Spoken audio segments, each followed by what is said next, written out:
So today we have a 2011 Chevy Aveo with a 4-cylinder Ecotec engine, and it's here for a misfire. I've got it idling in drive now, and I don't know if you're going to be able to hear that on camera, but it is stumbling. It's like an ignition misfire, yet the check engine light is not on. Now the customer said they've replaced the plugs and coils, and they've also cleared the codes, thank you very much. It had a P0300, they said. So we're going to scan it and see if this code is related to any one specific cylinder. So here we go with the code scan. I've already ID'd the vehicle. Unfortunately, this one doesn't come up exactly correct, probably because it's Canadian market only. It's got the wrong engine, but we'll see if this reports any codes. The customer did say he cleared the codes. I can see there's no codes in the engine control computer at all. Hopefully it's recorded some misfires while it's been running, and we can actually see misfire counters on this thing.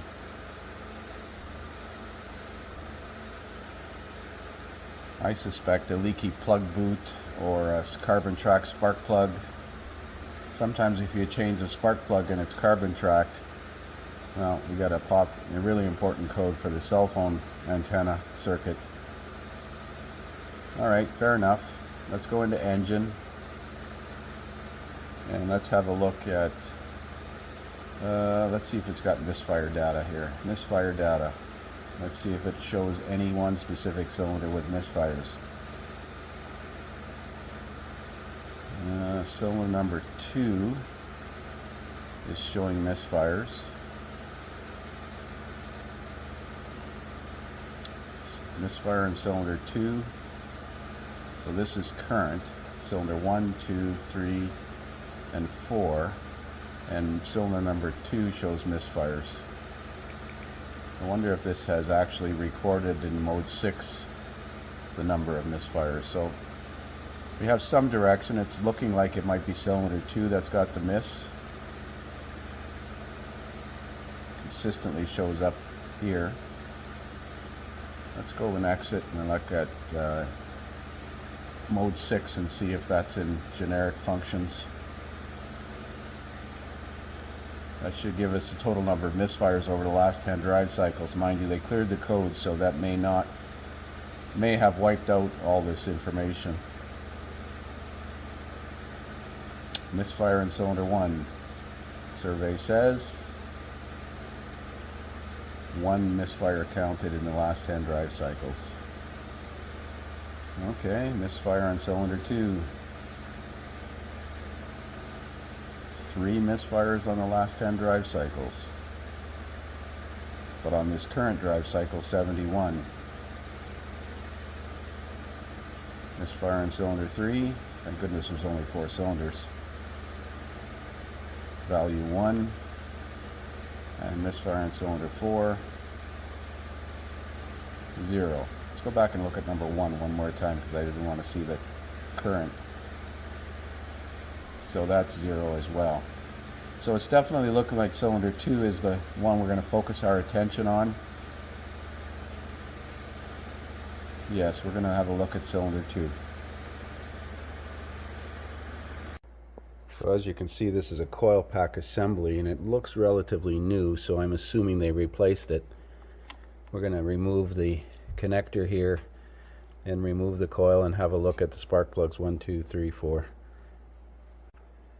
So the coil was replaced as an assembly, and it came with new boots from what I can see here. There's no evidence of carbon tracking. This is the plug out of number 2, and there's no carbon tracking signs on it at all. I took the other 3 out to look at them, and they all look the same. Just for lack of it's possible it's a plug, I'm going to switch number 1 and number 2 plugs. I can't switch the coils, obviously. I might pull the boots off and have a look, but I'm starting to wonder if maybe we have a valve issue in this thing. If I recall, there was a problem with valve seats on these, but usually they were more consistent misfires. That misfire acts like a spark plug or an ignition misfire. So one of the problems with testing for a secondary ignition on this is there's no spark plug wires. So we have spark plug wires now. So I've put 4 just generic spark plug wires on it. It's still showing a misfire occasionally on cylinder number 2, even though I moved the plug to cylinder number 1, so it's not the plug. I put in universal breakout harness to establish the 7 wires. There's 7 wires, 1, 2, 3, 4, 5, 6, 7. They're all color coded so you don't mix them up. And then you have to ground the coil pack because it's grounded to the head. I'm not sure if it needs to be grounded. I know the quad 4s needed to be grounded in order to work properly, but didn't want to take a chance, so I've got a ground wire on it. Now this will let me look at secondary waveforms on the spark plug wires with the lab scope. So here's my setup now. I've got the lab scope hooked up so I can look at ignition waveforms. I've got it currently connected to number 1. I'm going to set this up so we can see this clearer. There's cylinder number 1. You see the peak firing voltage, the burn time. This is set up at 5 milliseconds, so we got about roughly 2 milliseconds of burn time. Let's have a look at cylinder number 2, which is the one that's misfiring, but it's not actually misfiring right now. You notice the burn time is a lot shorter. Let's compare that to cylinder number 3.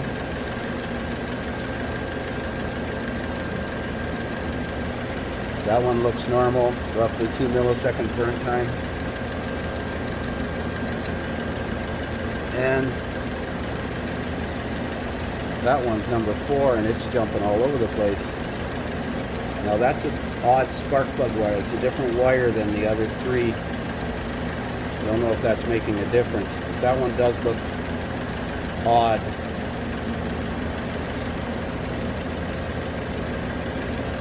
I made up these plug wires. I didn't have 4 wires from the same set. So the 4th wire is a different brand of wire, and that might be making a difference. But that's back to cylinder number 2. That's the cylinder that keeps recording the misfire. Now I've got the I should have current ramped this thing instead. We're going to set it up to current ramp it and look at current ramping the coil. Maybe there's something wrong with that coil driver. Seems odd anyways. So I moved that number 3 wire.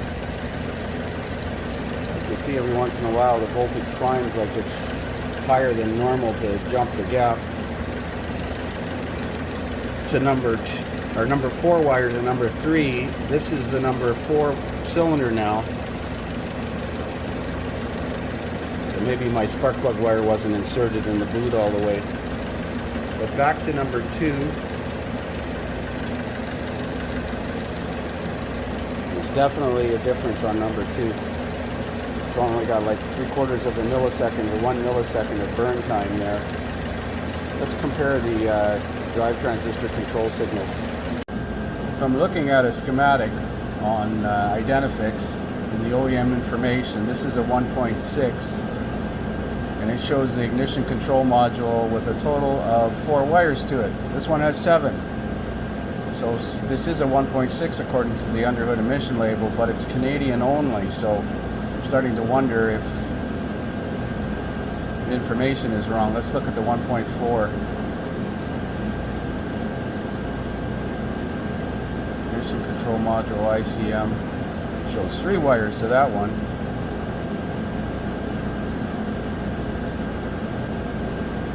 Decoded the VIN. It came up as Canadian vehicle. I wonder if there's a 4th option.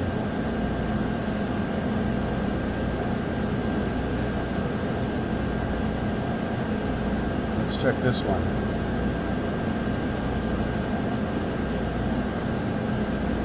That's ECM. 1, 2, 3, 4, 5, 6 wires. 1, 2, 3, 4, 5, 6. This isn't right either, but it's closer. Well, I'm going to look around, see if I can find the right information. Well, according to the underhood emission label, this is a 1.6 RPO code LDV, and that's not listed here unless it's on the next page. Why would they have so many? See, L2W, LXT. Let's try this one. There are definitely 7 wires at the ignition module coil pack assembly.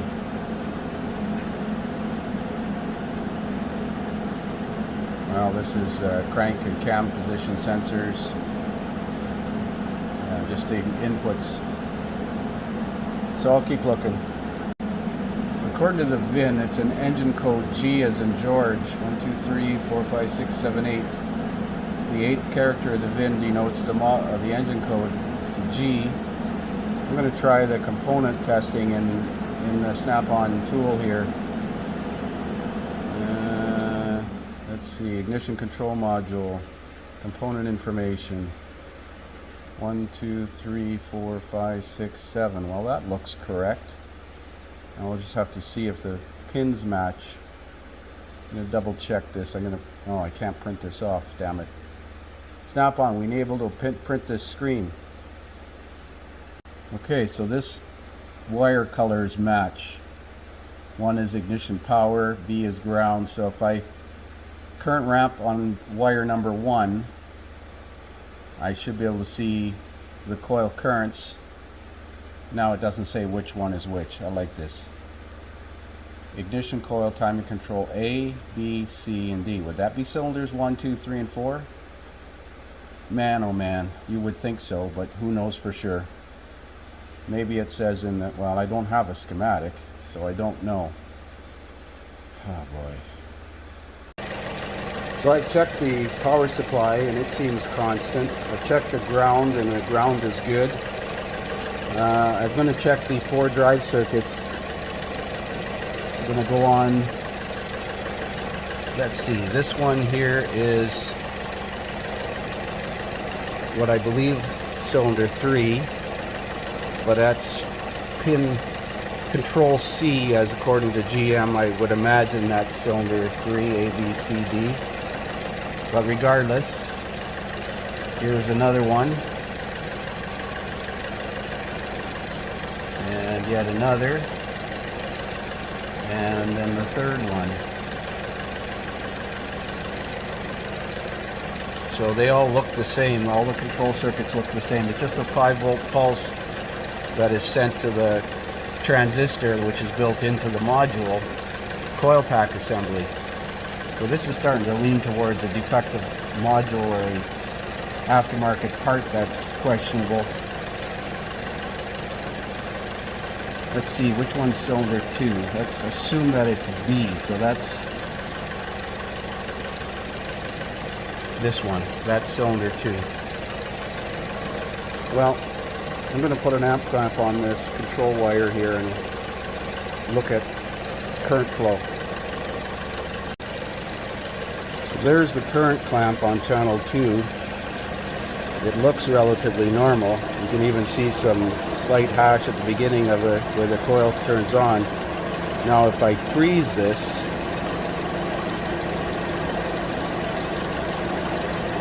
and then replay it, I should be able to see the other cylinders. Well, that doesn't look good.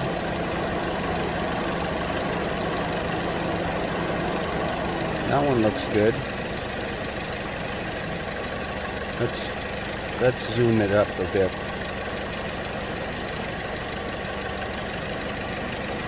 See if we can see all 4 cylinders.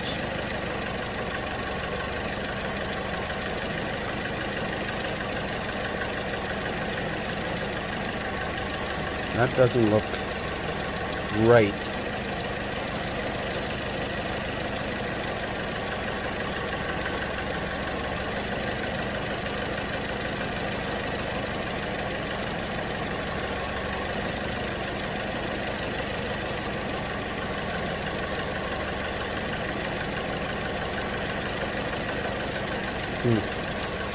There definitely is a difference in there, but that has to be a problem with the coil itself. I'm going to try and find that bad one again. So that one definitely looks different. Now I'm assuming that the black wire that I'm on now is the actual control for cylinder number 2 because it's labeled control B. is A, B, C, D, but I'm not sure. So I'm going to make this go live again, and I'm sync with, and I'll sync with the other cylinder, so I figured out which one it is, and I'll go double check that. So I'll make it go live. Record. Okay, so we're going to move this around till we find the one that appears to be off. Not that one. And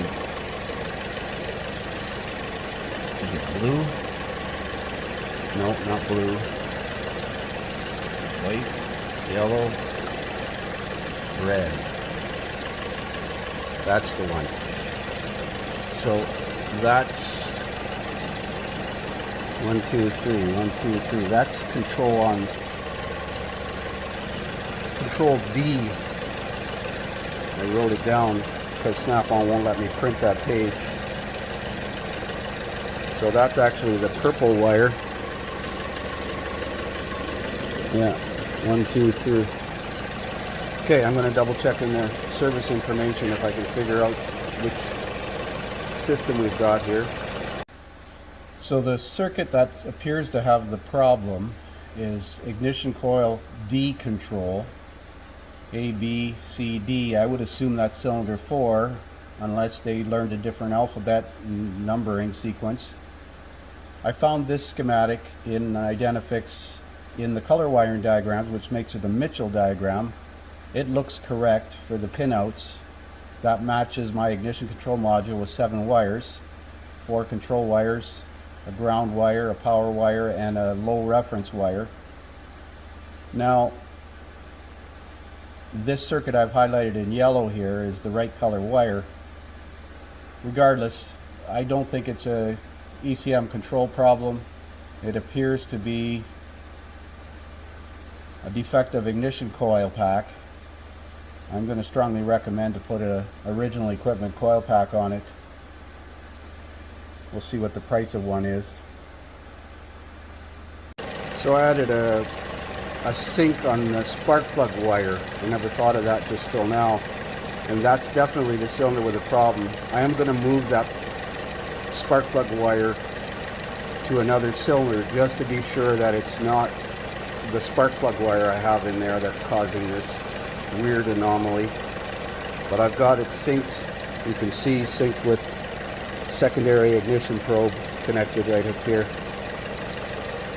Have a look here. So I've got it synced with this probe on that number 2 spark plug wire, and it's showing the anomaly on that. Let's try moving that sync to another cylinder, a different spark plug wire. See, that one looks perfectly fine. That's cylinder 3, that's cylinder 4, and this is cylinder 1. So they look beautiful. That cylinder 2 has that odd rise. To me, that's a bad coil. But again, I'm going to move that spark plug wire, switch it with number 1 just to be sure.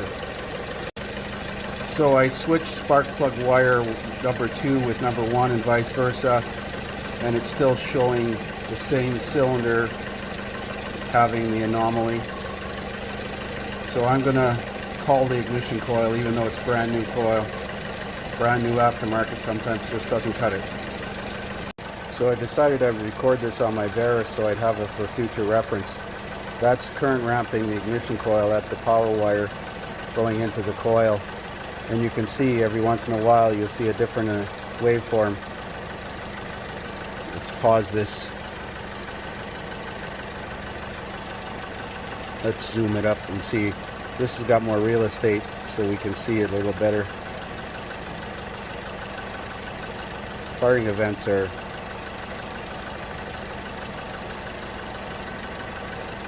I gotta drag this across.